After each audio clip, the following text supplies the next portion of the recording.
Okay, welcome to the deep dive. Hello. Today, we're getting out the metaphorical scuba gear and plunging into a really fascinating source. It's a keynote talk from Ruby Cuggy. Ah, yeah. That was a good one. It takes us right into the, let's say, the engine room of the Ruby VM.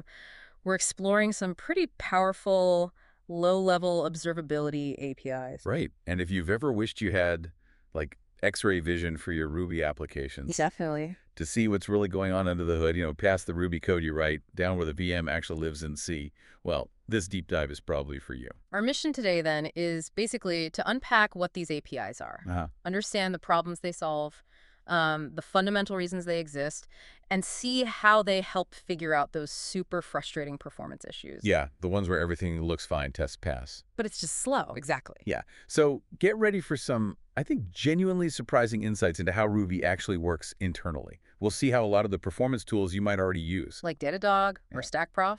Exactly, those kinds of tools. How they actually pull off their magic using these very APIs. And maybe, just maybe, spark some ideas for new ways to look into your code. Okay, so let's start by framing the core challenge here. The problem these low-level APIs really exist to tackle. I kind of think of it as the how would you know problem. That's a perfect way to put it. I mean, your application, it gives the right result, right? You're confident the logic's solid. Sure. But why on earth is it taking 5 seconds when it feels like it should take milliseconds? How do you even start to figure out why that time is being spent? Right. It's not always clear. Maybe it's a classic N+1 query issue hitting the database way, way too often. Could be. Or maybe your service is perfect, totally optimized, but it's just sitting there idle, waiting on a different service downstream that's crawling. Yeah, or maybe it's internal contention, like a background thread you barely thought about is suddenly eating all the CPU. Or the garbage collector. The Ruby GC could be kicking in constantly, causing these little pauses, maybe because your app is just churning through temporary objects like crazy. And, standard debugging, just throwing puts statements everywhere. We've all done it. Oh, yeah. It's great for logic, for figuring out what code path is running, Right. but it rarely tells you the why behind the timing. It doesn't really show you what the VM itself is up to. And this whole situation, it feeds into that sometimes unfair idea that Ruby is slow. Right. But so often, it's not really Ruby's core speed. It's more about how a specific application is behaving. Yeah. Is it waiting on a saturated connection pool? Is the threading or process setup kind of fighting itself? Uh-huh. Understanding precisely where that time is going is absolutely step one to fixing anything. You can't fix what you can't measure. And here's where, for me, it gets really interesting, maybe a bit mind-bending even. Okay. A huge number of the popular Ruby tools you probably use, or at least know about, things like Datadog's Profiler, StackProf, tools built on Valgrind, even Bybug. JVL tools, too. Yeah, JVL tools. They are all fundamentally built using these same low-level APIs we're about to dig into. It's kind of like having a box of Lego bricks, right? Uh-huh. You can use the same basic bricks, these low-level API functions, and combine them in different ways to build wildly different things. Combine A and B, you get a debugger. Combine A and C, you get a profiler. Wow. Understanding the Yeah. bricks helps you appreciate the structures and maybe even think about building something new yourself. So where do we find these magical bricks? You mentioned C code. Yeah, we're mostly talking about functions and data structures defined in just 2 C header files within the Ruby VM's source code.debug.h and thread.h. Okay, C level. That might sound a bit intimidating for folks who mainly stick to Ruby. Sure, and look, most Ruby devs aren't writing C extensions daily. But the concepts these APIs expose are super valuable. And as a keynote showed with that low-level toolkit gem idea, you can wrap these C APIs to make them easier to use from Ruby for building custom tools or just experimenting. Right, bridging the gap. Okay, let's get into the first category then. Seeing specific events happening deep inside the VM. Yeah, so you might already know the TracePoint class in Ruby itself. Right, that lets you hook into method calls, returns, exceptions, class definitions, all from Ruby code. Exactly, but there's a layer below that. Internal TracePoint events. These are special signals the VM sends out at really critical moments. But they're only accessible from C. Why is that? It's mostly about safety. At the exact moment these events fire, the VM's internal state might be a bit, well, fragile, or the global VM lock might not be held correctly. Calling arbitrary Ruby code at that instant could just crash the whole process. So C access is the safer way. Okay, safety first. Makes sense. Give us an example of one of these internal events. A really fundamental one is new object. Okay, sounds descriptive. It fires literally every single time any object is allocated by the Ruby VM. Anything. Wow, okay. That must be frequent. Oh, yeah. And understanding allocation is key for memory performance, right? Creating objects isn't free. It costs CPU time to set them up, and it creates future work for the garbage collector. So a tool could use this. How? Well, the talk showed a neat little tool idea, maybe called track objects created. You'd wrap a block of your Ruby code in it. Uh-huh. And this tool, using the new object event behind the scenes, would just collect a list of every single object that got allocated while your block and anything it called was running. That could be revealing. How does it work in C? You use a C function, RB TracePoint new, give it the special new object event type, and provide your own C function as a callback. That C function gets called for every single allocation. You mentioned restrictions. Big time. When your C callback gets the new object, it's like super raw. It's before the initialize method is even run on it. Oh, okay. So it's barely formed. Exactly. And crucially, you generally cannot call most standard Ruby methods or functions from inside that callback. Again, safety, the VM might not be in a state to handle it. GVL might not be held. Risk of crashing. Got it. Anything else to watch out for with new object? Yes, a really, really critical point. Yeah. You have to filter out what are called internal or hidden objects. Internal objects. Yeah, these are objects the Ruby VM creates for its own internal bookkeeping. Think like internal caches, method lookup data structures, stuff that's not meant to be seen or touched by your Ruby application code. Ah, implementation details leaking out. Precisely. And if your C callback tries to return one of these internal objects back to Ruby land, or even just holds onto a reference incorrectly, boom, likely a crash. So powerful, but handled with extreme care. With great power comes great responsibility not to segfault the VM. Yes. Okay. What about other kinds of internal events? The talk mentioned GC, garbage collection events. Absolutely. Events like gcenter, gsexit, and others for different phases within a GC cycle. These are gold dust for understanding when the GC runs, how often it runs, and maybe getting clues about why it's running based on what your app was doing right before the GC kick in. So it's more detailed than just calling gc.stat in Ruby. Oh, much more granular. GC stat gives you totals, like total time spent in GC, total collections. These events tell you when each individual cycle starts and stops. Right, the timing. Yeah. The example tool, print timing, was beautifully simple. Hook gcenter and gsexit with C callbacks. Uh-huh. Inside those callbacks, which are still restricted, remember you just grab timestamps using a ctimer function. Then, maybe on gsexit, you calculate the duration and print it straight to standard output using C's print. And what does that show you? It immediately makes it super obvious how much faster minor GCs usually are compared to major GCs, like orders of magnitude faster. Oh. It really drives home why avoiding frequent major GCs is such a common performance tuning goal in Ruby apps. And I assume the same restrictions apply in these GC callbacks. Even stricter in some ways. Yeah. You absolutely cannot allocate any new Ruby objects inside a GC callback. Think about it. Right, that would trigger another GC potentially, a cycle. Exactly. Very bad news. And again, because the VM is in the middle of this delicate GC process, you generally can't call most Ruby APIs safely from these callbacks either. So you get this useful event, like GC finished, but you're stuck in C and can't easily, say, log it using your standard Ruby logger or update some Ruby metrics object. Precisely.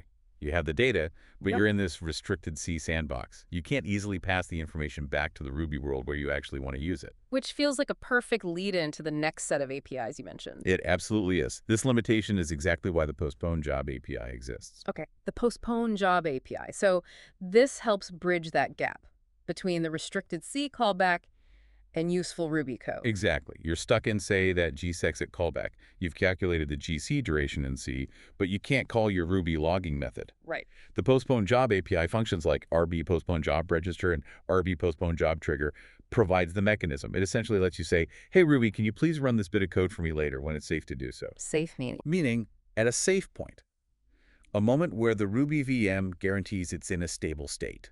The GVL is held. It's not in the middle of a GC. It's not halfway through allocating an object. It's a point where jumping back into executing arbitrary Ruby code is okay. How does that work mechanically? It's pretty neat. First, usually during your extension's initialization, you call RB Postpone Job Register. You give it a C function pointer. This essentially reserves a slot and tells Ruby, here's a C function I might want you to run later. Okay, you register it up front. Then, inside your restricted low-level callback like gsexit, instead of trying to do Ruby stuff, you just call RB postpone job trigger, passing the ID of the job you registered earlier. So you just poke it, saying, run this later. Exactly. The Ruby VM makes a note of it. Then the very next time the VM hits one of those safe points in its execution loop, it checks if any jobs were triggered. If yours was, it calls the C function you originally registered. Huh. And that C function runs at the save point. Yes. And because it's running at a safe point, that C function can now safely interact with Ruby. You can call Ruby methods, allocate Ruby objects, whatever you needed to do. So the example with the GC timing and the Ruby block, how did that work? Instead of printing from the restricted gsexit callback, the idea was you'd somehow store the Ruby block you wanted to execute, maybe passed in when setting up the tracking. The gsexit C callback would just calculate the time and then trigger the postpone job. Okay. Then, the postpone job C function, running later at a save point, would retrieve that stored Ruby block and use Ruby's C API to call it, passing in the duration. The block runs, does its Ruby logging or whatever, and boom, bridge crossed. That's quite clever. A necessary workaround. Are there gotchas with postpone jobs? Oh, a few important ones. First, this API actually got a redesign in Ruby 3.3. Oh, really? Yeah, the older versions had some design issues that could be tricky. So be aware of your Ruby version if you're using this. Good tip. What else? The flag that indicates a job has been triggered is thread local. This usually works fine, but in really complex scenarios with background threads creating other threads, you might get some subtle, unexpected behavior if you're not careful. Okay. Thread locality. Also, there's a hard limit. You can only register, I think, 32 postponed jobs total across the entire Ruby process for its lifetime. 32 total. That's not many. Nope. And the GC itself uses one internally. So you really only have 31 slots available for all gems and your application. And crucially, once you register one, you can't unregister it without restarting Ruby. Wow. Okay, so you have to be quite sparing with them. A global limited resource. Definitely. And one last thing, safe point bias. A safe point bias. Yeah, because your postponed job runs at the next safe point after the event happened, not at the exact microsecond the event occurred. There's a slight delay. Right. And during that tiny delay, the code execution might have moved on. The call stack might look slightly different than it did right at the moment of the gsexit or new object. Usually it's fine, but it's something to be aware of. The job doesn't run exactly when the trigger happens. Okay, that makes sense. So postpone jobs are the bridge back to Ruby land. What about getting stack traces efficiently? Right. Another fundamental piece for performance analysis, the frame profiling APIs, things like herb profile frames and related functions. Their whole purpose is to let you get the current call stack, the backtrace. But we can already do that in Ruby with caller or backtrace locations, right? You can, but these C APIs are designed with one key goal: be incredibly cheap and incredibly safe to call, especially from other low-level contexts. Cheap and safe how? Crucially, they do not allocate any new Ruby objects when they get the backtrace, and they do not call back into any Ruby code. They just pull the raw stack information directly from the VM's internal structures. No object allocation means no extra GC pressure. Exactly. That's why they're perfect for profilers. A profiler needs to snapshot the stack thousands of times per second. If each snapshot allocated memory, the profiler itself would kill performance and generate tons of GC noise, ruining the measurement. Right, the observer effect. Precisely. These APIs minimize that. They're even designed to be async signal safe, meaning you could potentially call them from a signal handler, which is a very restrictive environment. So they give you basically the same info as kernel half-stack backtrace locations, method names, file paths, line numbers. Pretty much the same core information, yeah. But they deliver it way faster and without the object allocation overhead, making them suitable for those high-frequency, low-level use cases. Okay, so how would you combine this? You mentioned a tool earlier, last allocation it. Yeah, that's a great example of combining APIs. Yeah. You use the internal new object TracePoint event we talked about. Okay. Inside its C callback, if the object isn't internal, you immediately call RB profile frames. Because it's cheap and safe, you can do this right there. Capturing the stack at the moment of allocation. Exactly. You get the backtrace information in C structures without allocating anything. You just store that C-level backtrace info somewhere, maybe overwriting the previous one. Got it. So you always have the C backtrace of the very last allocation. Right. Then, later, when your user calls the last allocation method from Ruby, you retrieve that stored C backtrace data. Now, here's a clever bit. Creating the Ruby array of strings to return the backtrace would cause an allocation, potentially overwriting the very data you want to return. Tricky. So the trick is, you might temporarily pause the new object tracing, then create the Ruby array and copy the C backtrace info into it, then resume tracing and finally return the array. Wow, okay. A little dance to avoid messing up your own data. But the key benefit is that the work done per allocation is absolutely minimal. Getting the C backtrace is super fast, storing it is fast, it adds very little overhead, making it feasible to run even in production, potentially. That's cool. And you mentioned something about GC and C extensions earlier. Yes, a general rule, but super important here. If your C code holds onto Ruby objects like the strings for file names or method names from that backtrace, or any other Ruby value, you must tell the Ruby GC about it. How? There are specific C APIs for marking Ruby objects that are being held by your C code. If you don't mark them, the GC might think they're unused, reclaim the memory. And your C code is left holding a dangling pointer. Exactly, leading to mysterious crashes. Standard C extension stuff, but vital when dealing with these APIs. Okay, so frame profiling for cheap, safe backtraces, great for profilers. Is there another way to get stack info? There is, but it's kind of the polar opposite in terms of cost and capability. The Debug Inspector APIs. You access them via a C function called Debug Inspector Open. Opposite how? Where frame profiling was cheap and safe and didn't allocate, Debug Inspector is much more expensive. It does allocate Ruby objects, it does call into Ruby code to get information, and it's significantly slower. So definitely not for high-frequency profiling. Absolutely not. You'd grind your application to a halt. Then, why use it? What's the benefit? Power. It's designed specifically for building debuggers like ByBug or binding.ire. It gives you much deeper access and introspection capabilities into the call stack frames. Deeper how? What can you access? Beyond just method file line, you can get the actual self object, the receiver, for each frame. You can get the method's binding. The binding, like binding.pry. Exactly like that.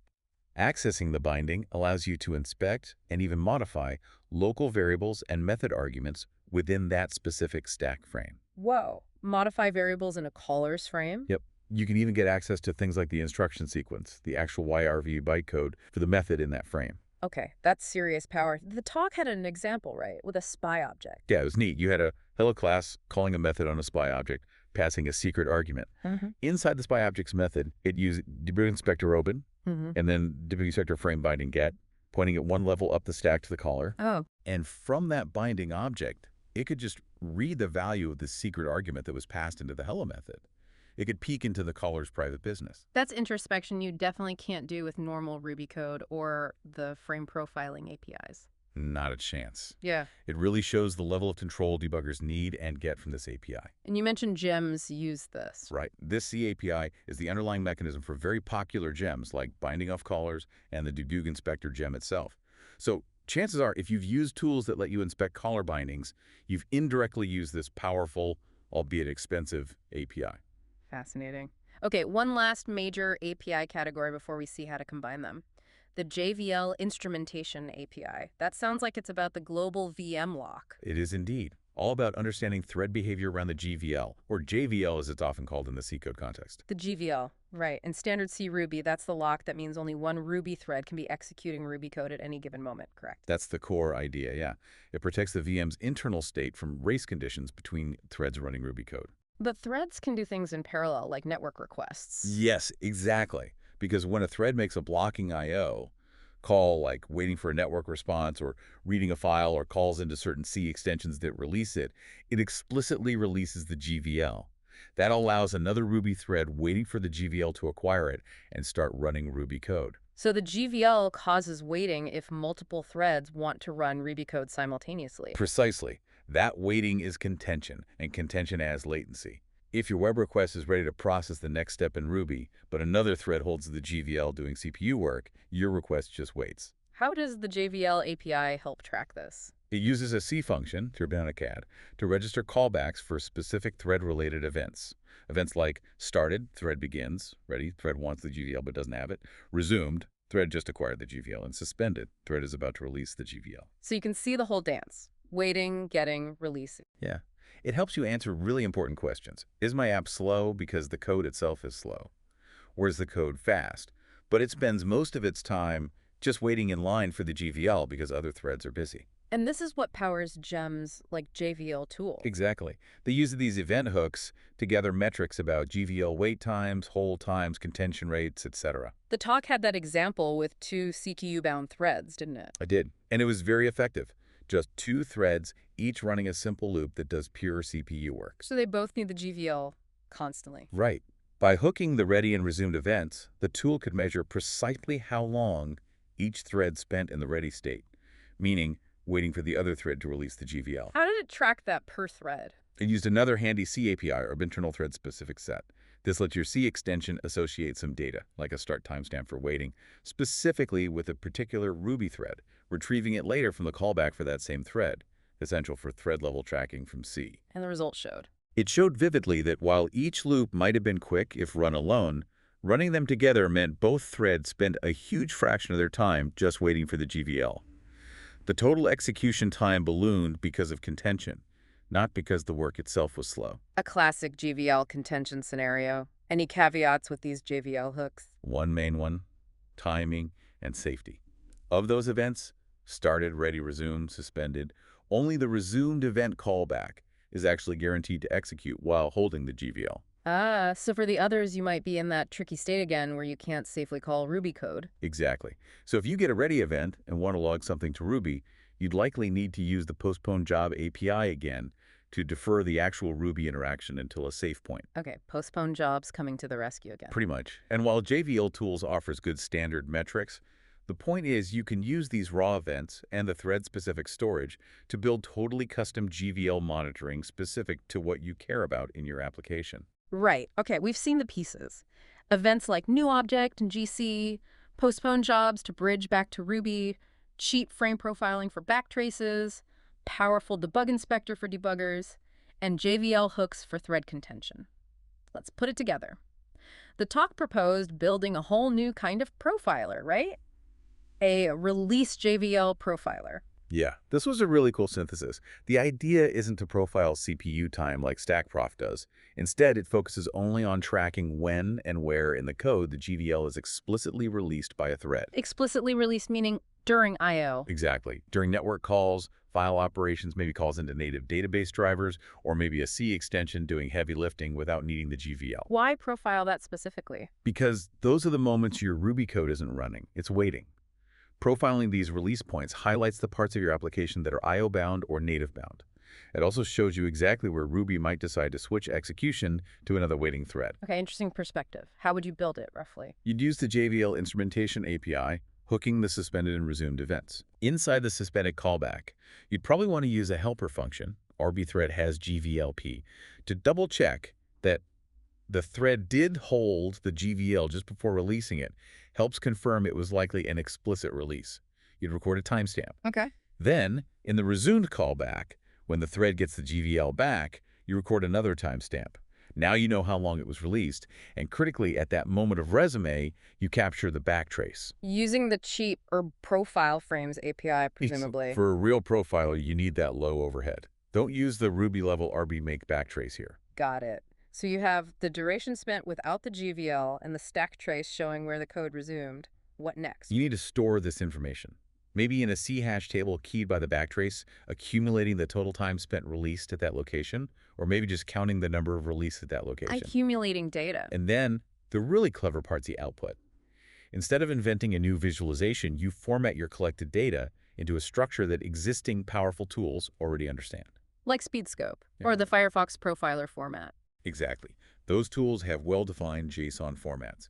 If you output your time spent with GVL release data according to their spec, you can just load your file into their UI and get interactive flame graphs for free. That's smart. Leveraging existing UIs, what did the results look like? They showed a flame graph, but instead of width representing CPU time, width represented time spent waiting with the GVL released.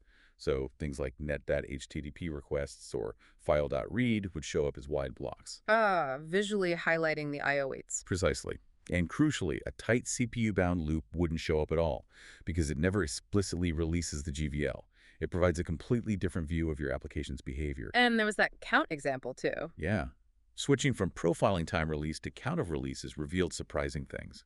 like dir entries apparently releasing and reacquiring the GVL for every single file it listed. Wow, 180 releases for 180 I'd files. write like that. Might not be slow overall, but it shows a pattern of GVL activity you'd never see otherwise.